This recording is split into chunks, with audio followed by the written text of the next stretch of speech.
Welcome to the Wicket.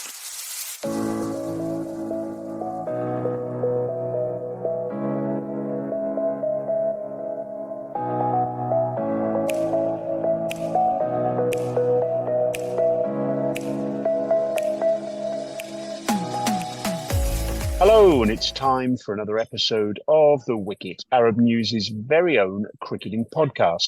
I'm Brian Murgatroyd, and with me to discuss what's happening in the sport locally in the Gulf, regionally in Asia and worldwide, Arab News columnist Jo Pike and Arab News cricket reporter Subas Humagain. Hello, gentlemen. Hello, Brian. Hello, Subas. Hi, John. Hi, Brian. And in this episode, we pick apart the group stage of the ICC Men's T20 World Cup and look ahead to the Super 8s. And we analyse the start of two women's international series with the West Indies in Sri Lanka, while South Africa are touring India. On top of that, as ever, Subas and John tell us what's caught their attention over the past week. There's plenty then to get our teeth into, so let's get started.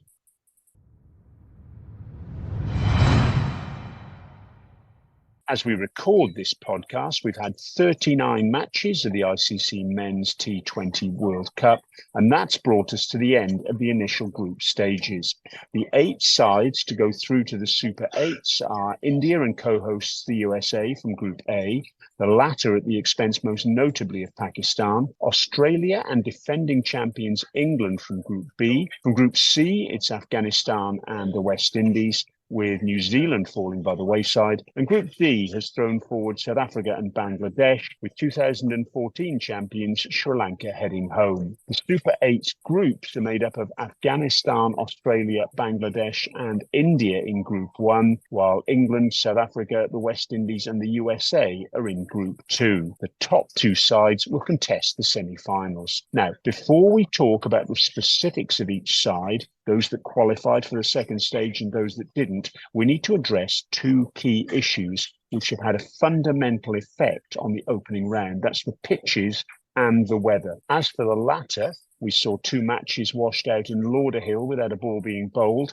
India versus Canada and the USA against Ireland, following on from 2 other washouts previously. That's the England-Scotland match in Barbados and Sri Lanka-Nepal in Dallas. And England only just managed to get a game in against Namibia in Antigua after more rain there. Subas, when we look back at the tournament, hopefully the administrators will see the folly of trying to play a world event in the Caribbean and southern USA in the rainy season. Yeah, it was not the right timing. All the world were looking forward to the matches, and especially the matches in Florida. I think we only had one match at the end of the series, which was dead rubber, but the scheduling could have been better. There were options to play the matches in Dallas. The timing there itself was a concern, with matches played at 10:13, that scorching heat. I think that was not good for the benefit of players, fans, or everyone involved. So the scheduling could definitely have been better, and certainly the World Cup deserves to have a better schedule. And John, although only 4 matches have been washed out among the opening 39 games, that's still 4 too many, isn't it? In an ideal world,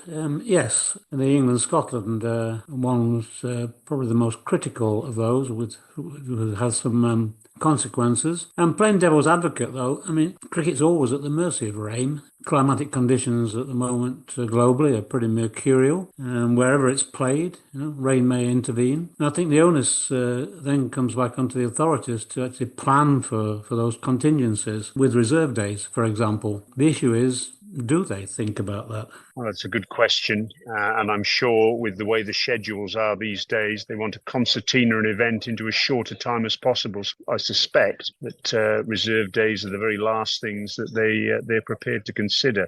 But the issue of the pitches is also something that continues to rumble on. We've spoken on this podcast previously about the fact that pitches in New York were not fit for purpose. And although the surfaces in St. Lucia and Antigua have played well, we've seen equally testing surfaces in St. Vincent, which will host a further 2 matches in the Super 8s. The upshot of the pitch issues is that the average totals in this tournament are the lowest since it was first played in 2007.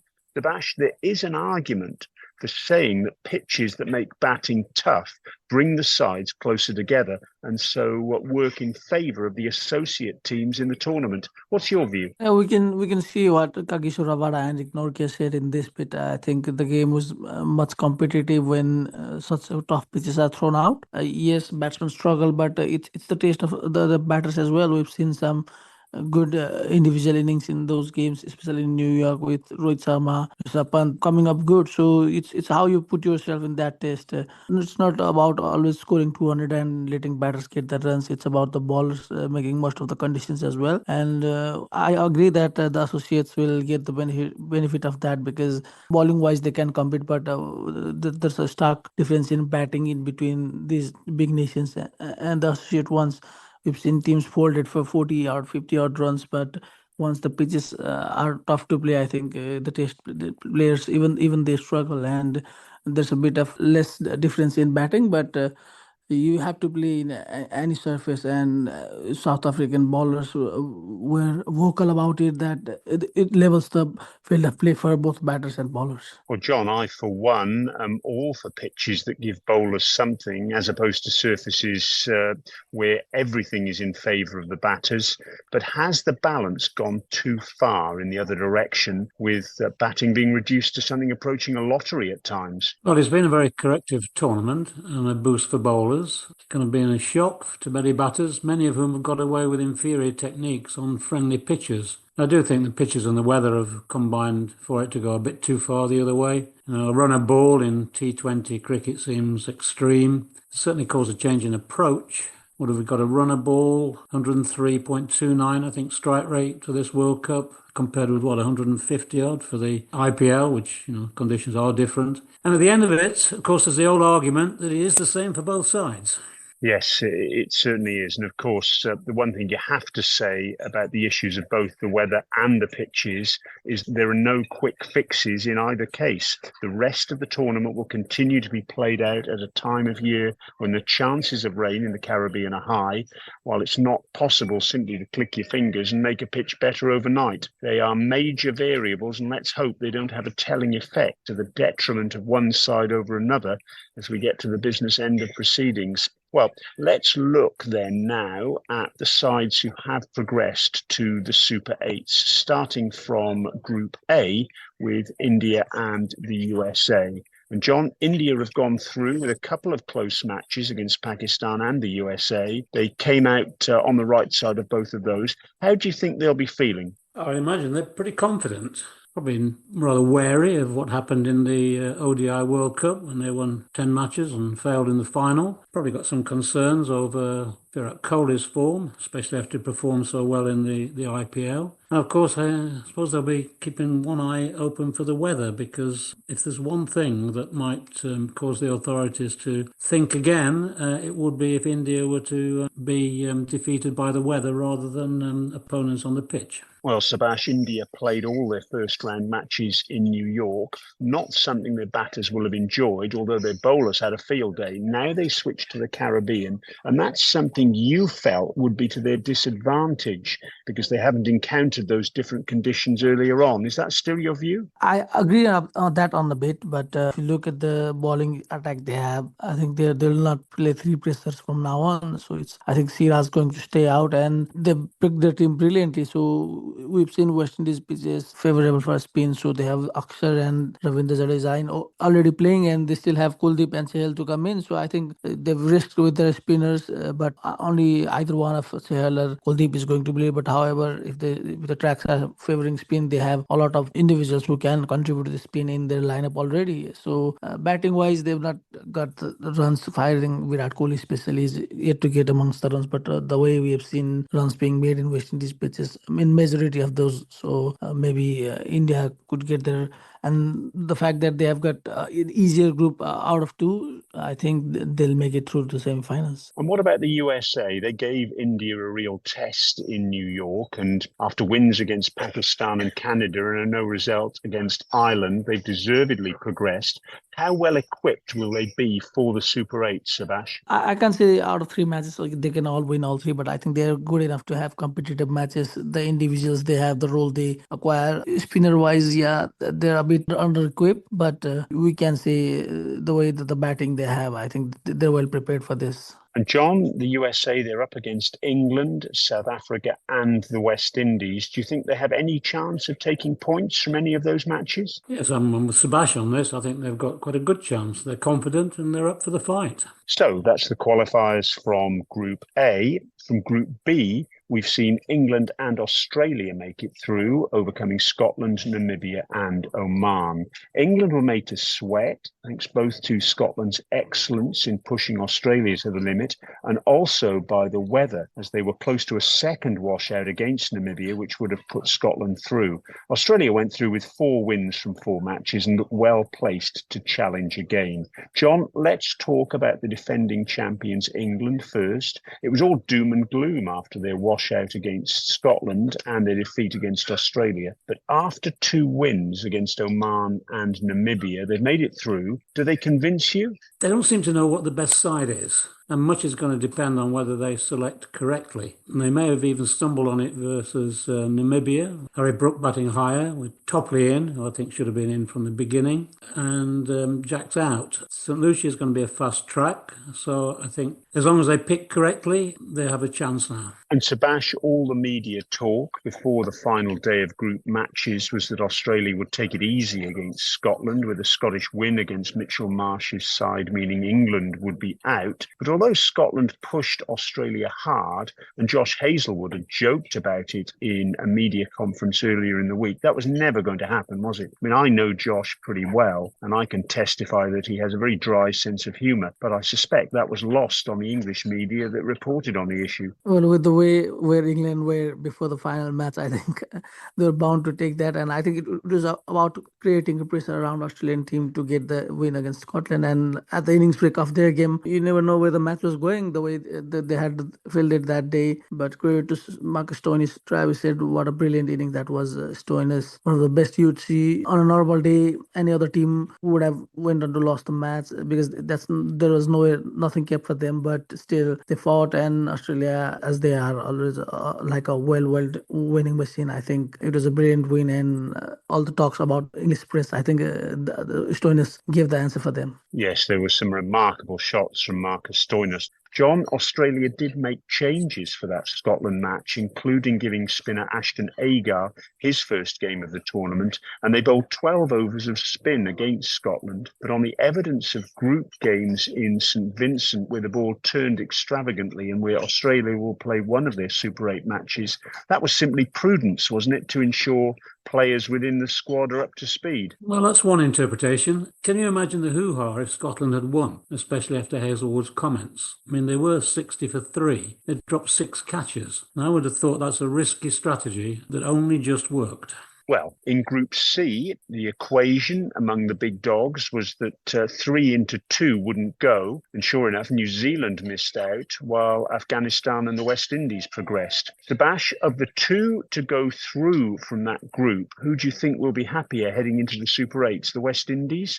Well, they seem to be getting stronger as they well and truly burst Afghanistan's unbeaten bubble on the final day of group matches. They won by 104 runs when those 2 sides went head-to-head. Nicholas Pooran made a barnstorming 98, and 36 runs came from a single Omar Zai over. An incredible performance from the hosts. Yeah, I think West Indies are happier of the 2 teams, the way they have been batting, especially in the last game. They've got tested all sorts of their team. Open McCoy getting a run out as well. Akil Hossain, I think he's been better than ever. So if they want to play 2 spinners, I think it's a bit of risk playing both left-handers.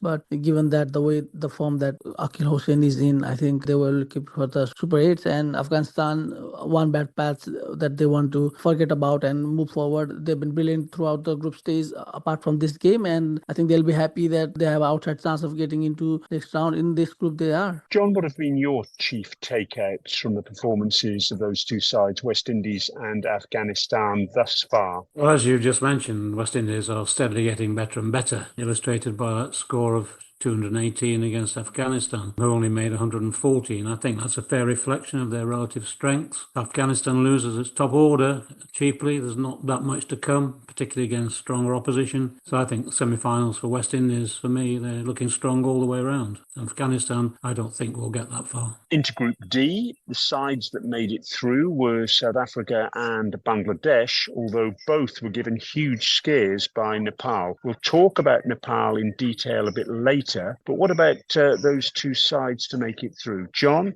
South Africa, they've won all 4 group games, and in truth, they could have lost all 4. Their last 2 against Bangladesh and Nepal both went down to the very last ball. Can we take that as a positive, do you think, that a side renowned for losing the big moments in major events down the years now seems to be on the right side of tight games, or is it just too early to make that judgment? Well, it's positive for them, but if the top order fails in Super 8 matches, it'll be asking a bit too much for that newfound ability to pull a rabbit out of the hat to come to the rescue. And Subas, what about Bangladesh? They look as though they've got one of the best bowling attacks in the tournament, with the combination of the young fast bowler Tanzim Hassan Saqib, the leg spin of Rishad Hossain, and the death over skills of Mustafiza Rahman, making for a heady and potent cocktail. But those bowlers have had to dig the side out of some holes, with the batting struggling. Do they have what it takes, do you think, to make it through to the semi-finals? If their batting gets sorted, I think they have the young bowlers have stepped up brilliantly throughout this World Cup, and its experience of Mahmudullah, Saqib Al Hassan, and Taskin Ahmad that's backing the bowling unit. I think as a bowling unit, you can't ask better than that. But it's the batters that need to step up. As Saqib spoke, you need to have batting sorted out in these big tournaments if you want to have a shot at bigger things. So Bangladesh, the bowlers have brought them this up to here. So it's up to the batters to make sure they go beyond this journey.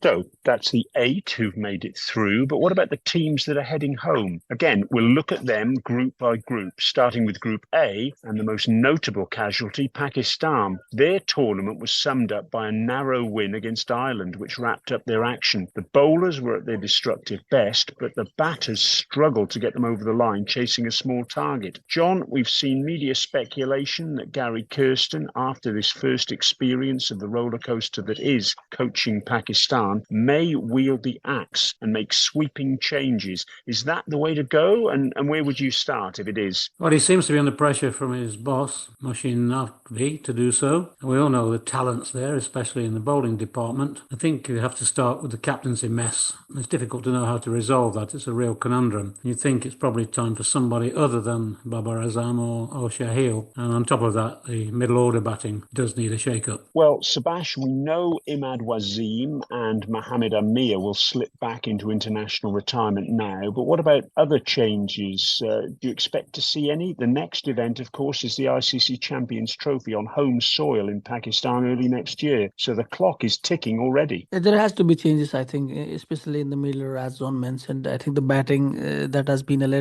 huge letdown impact. Bowling-wise, you've got young players who have already got a lot of experience and you can count on them. But the batting has been appalling, I think. To have a World Cup as a test nation, as a title challenger, the batting they produced was nowhere near the T20 standards. So even the runs they made, I think they're lacking a lot of attacking intent that we saw. So as Babar said, he can't play himself in all the positions. So I think that they'll need to sort their batting out. Maybe someone from some domestic cricket or even franchises cricket. So they'll need to find out young players who can stand up. And having seen them in the age group cricket, I think there's a lot of potential batters there is, and they just need to back instead of having experienced players all over again. Well, Ireland were a major disappointment and were the only side not to win a match in the group. John, were they simply a victim of poor surfaces which sucked the confidence out of their batters? As their build-up seemed reasonable, didn't it, against Afghanistan in Sharjah and Pakistan at home? Yes, it seems they never recovered from that experience of the wicket in New York against India. And I think Harry Tector's shake of the head on his dismissal there summed up their campaign. And they were washed out against the USA. I think it's one of those campaigns where it all went wrong. And Subas, are Canada now back on a more even keel after the chaos of their build-up, with rumours of coach Prabhudu Dissanayake being sacked impact, or do you expect that turmoil to resume now they're on their way home? Well, the start they got in League Two and the build up to the World Cup, I think it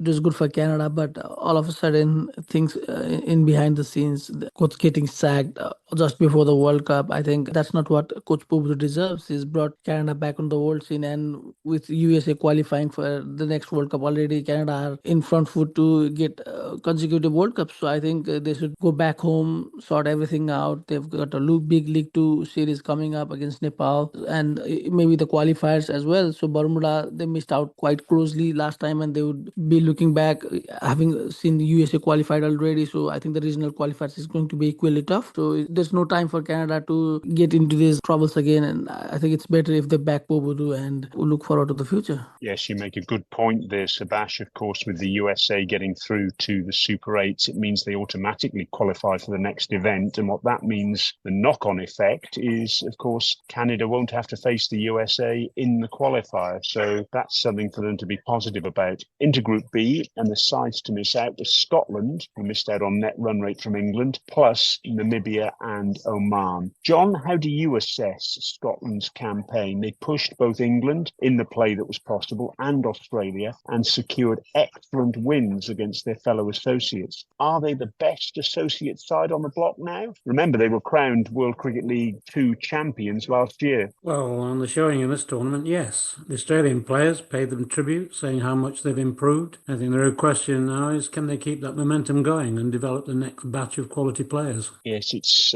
positive news all round for Scotland at the moment, of course, with their women having qualified for the T20 World Cup later in the year in Bangladesh. Subas, what about Namibia and Oman? Namibia showed glimpses of what they could do thanks to the likes of Captain Gerrit Erasmus, David Wieser, Bernard Schultz, and also Ruben Trumpelman. But how do they kick on from here, do you think? Yeah, I think the all focus goes on the League Two now. They'll look at the ODI series as well. And coming back to the T20 circle, I think the qualifiers will begin anytime soon, and they'll have Gianluca Lofty back in their fold. I think he was a big miss in this tournament where they played a lot of games in the spring-friendly tracks. He could have been an X factor who we know is known for attacking batting as well. So that qualifying campaign is going to be equally competitive with the likes of Uganda going back. You'll have to maybe face Zimbabwe with the rankings and all, but they could have performed better. But I think that they'll be happy overall with whatever they've done in this World Cup. And John, is it time for Oman to have a clear out and move to the next generation after their ageing side was found wanting?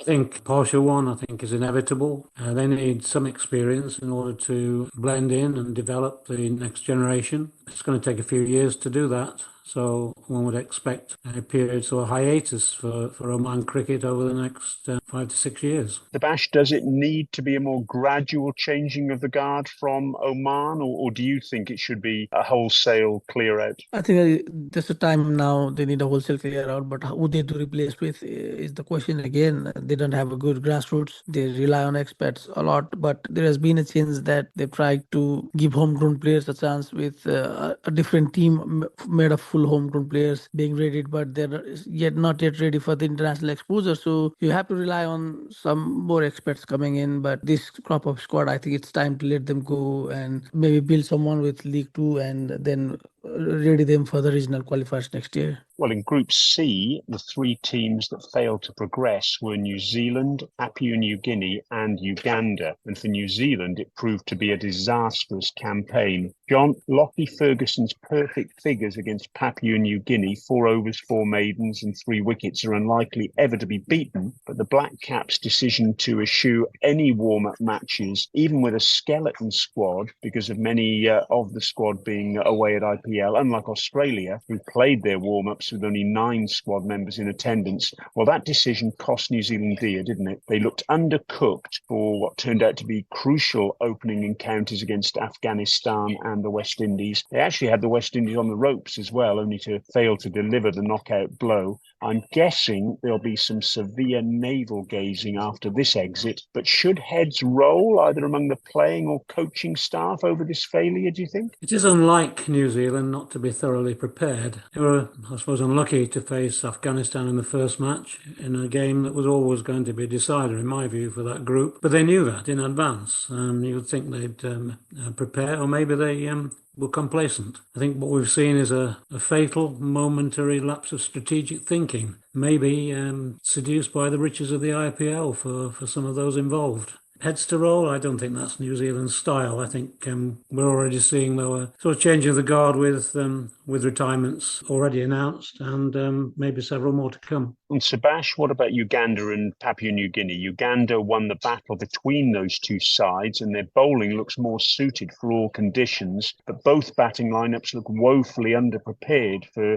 the step up in class, didn't they? Yeah, indeed. I think both those teams, they don't get big matches in the usual rate, so they struggled. Uganda, they were there for the first time at the expense of Zimbabwe, and looking at the batting, I think we surely did miss Zimbabwe, who could have done wonders in this kind of surface. But PNG, I think that they're the biggest disappointment in this series. They played in this format for a long time. They've played against destinations as well, but the individual players that they have, I think they never seem to change. And with the aging squad, Captain Asad Bala especially, I think time to look forward to change. But looking at the domestic structure, they rarely have more players. So PNG, I think they should have done better with their experience of playing in these big events. But Uganda, it's a bit of mixed experience for them, but I think they'll take this experience and look forward to the next qualifiers. Well, in Group D, the interest went right down to the final evening of action as the Netherlands briefly flirted with the hope of beating Sri Lanka and overtaking Bangladesh, as the latter endured a dreadful start against Nepal before recovering. John,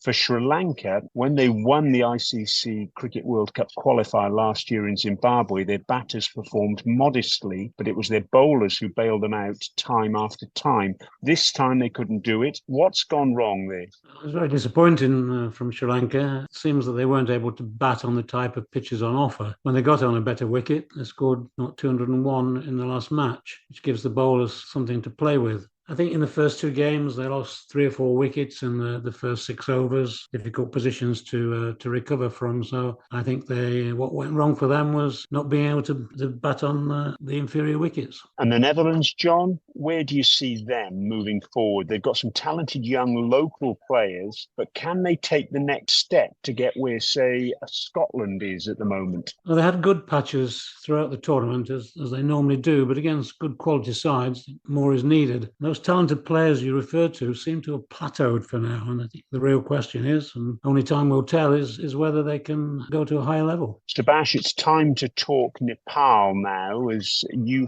followed their progress across the USA and the Caribbean, and you and I both watched their 2 matches in St. Vincent and the Grenadines. And the truth is that although they finished bottom of the group, they were within touching distance of actually qualifying, as they lost by just 1 run against South Africa, and they had Bangladesh on the ropes before letting them off the hook. How do you assess their campaign? No wins on the field, but I think it's fair to say they were everyone's second favourite team for the way they played and the way their supporters lit up the tournament. Yeah, indeed. The fans, especially, they created a big experience. I think it was a great experience for them as well, following the team in US and the Caribbean. But the team let down with the batting. I think against South Africa, we should certainly have won the match. I think it was about having that sense in that crunch situation.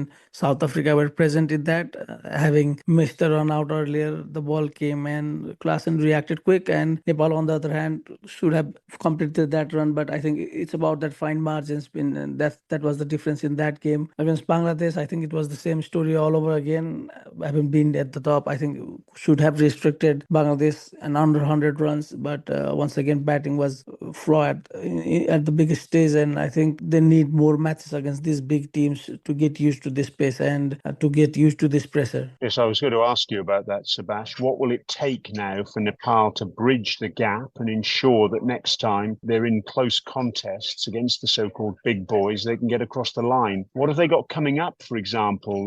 What's next on the agenda cricket-wise? They've obviously had a very busy period coming into this World Cup. What have they got ahead of them now to try and make sure that they raise their standard? So the CAN is restructuring the domestic structure with T20 franchise league. That's the homework's been there back home in Nepal when the team was playing here. But I think preparations wise, there could not have been any better. But you need to play the bigger teams to face destinations. So if you ask me, no other teams were prepared like Nepal, where I think they got 3 months of preparation. They came a month ago, and still they had a very bad swing in terms of batting. So you need to have matches against big teams, and that's not in the calendar at the moment. But I hope that if there's any window, I think Test nations would love to come to Nepal and play in front of the crowd. Competitive cricket is guaranteed, so that Nepal can grow themselves as well. So I really hope even the A teams come to Nepal and tour and give them a bit of big match practice so that they can perform better in upcoming Asian qualifiers or maybe even the World Cup. Yes, I've got my fingers crossed in that regard as well. We saw the value of the West Indies A tour in April and May to Nepal. And the good news is, of course, that Australia are going to tour Scotland for 3 2020 internationals in September. But there needs to be much more of that for the top associates to continue to improve, I think. So now we know the final 8. I'm not going to ask you to pick your winner yet.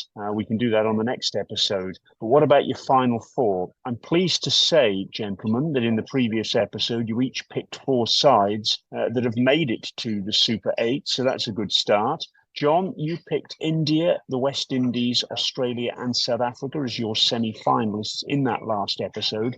Have you seen anything to change your mind? Are England going to secure a spot in the final 4? And Australia? Are they going to face, they're going to face Afghanistan in St. Vincent, where the ball's turned a great deal. Do you think they can cope with that? Well, my only doubt is South Africa and its top order. I mentioned before, it can't afford to fail at this level. So for me, the South Africa-England match is going to be crucial, I think, in determining the final semi-final lineup. And Subas, you opted for Afghanistan, Australia, India and South Africa last time. But what about England, the defending champions, or maybe even Bangladesh? They're going to play one of their matches in St. Vincent too, where they've won twice already. I think with 3 of the teams in the same group and the tournament group structure itself, I think it's appalling that Afghanistan, before playing their last match of the group, were already destined for the group Super 8 stage. I think it's a bit of sporting merit out of question from the ICC once again to make the scheduling, to make the broadcasters happy. But it should be the sporting merit that decides the group. And even though Afghanistan lost the last match, I think it would have been an interesting scene to see if they could have taken that West Indies place and maybe a bit easier group as well. But looking forward to the things, I think Australia and India are well equipped and would get past that group. And I think the next group, I think England, they'll start from zero once again. All this, that group stage struggle is out of the scene. So it might be the time they restart their campaign and get to the top 4. So there you are. That's our wrap up of the latest in the men's T20 World Cup. Next time, we'll look ahead to the semi-finals here at the Wicket. Couple of crucial series in women's international cricket have got underway since our last episode. We'll chat about India versus South Africa in a little while. But first, let's speak about the West Indies tour of Sri Lanka. There are 3 one-day internationals and 3 2020 internationals, all of them in Hambantota in the south of the country, with the ODIs forming part of the ICC Women's Championship. The first 2 matches of the series have taken place, and Sri Lanka have won both of them. They secured a 6-wicket win with a whopping 95 balls in hand in match 1, bowling out the West Indies for 195 before chasing down that target with a fair degree of comfort.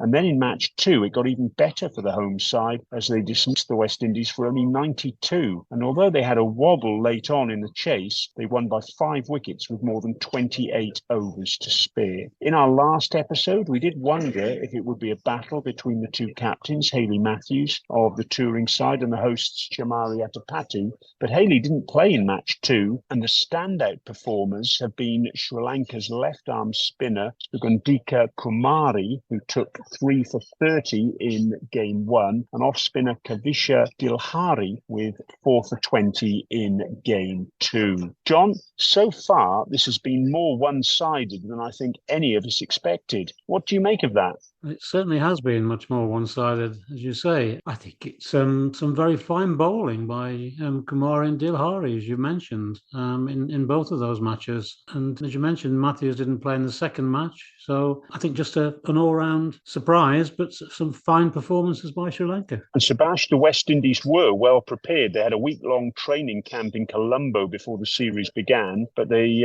turned out to be well off the pace in these first two games. Do you think they can come back in the final ODI and the 2020 internationals to follow? Yeah, they still have 2 points at stake for the Women's Championship. I think it's match by match they go.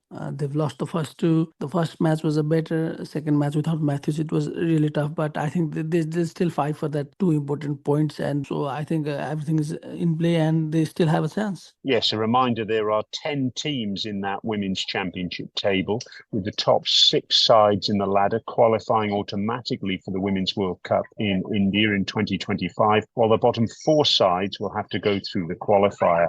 The current order is Australia, who qualified anyway as holders of the title, South Africa, England, New Zealand, India and Sri Lanka, who've moved into that top 6 now. India have also qualified because of hosting status, while the sides outside the top 6 are Pakistan, West Indies, Bangladesh and Ireland. Sri Lanka's win means they're 4 points ahead of the West Indies, but also 1 point ahead of Pakistan, with the West Indies having 7 matches left and Sri Lanka 4. 4 points behind Pakistan are Bangladesh, and they've got 6 games left. The third one-day international will have taken place by the time we record our next episode, and we'll go through the details of that then.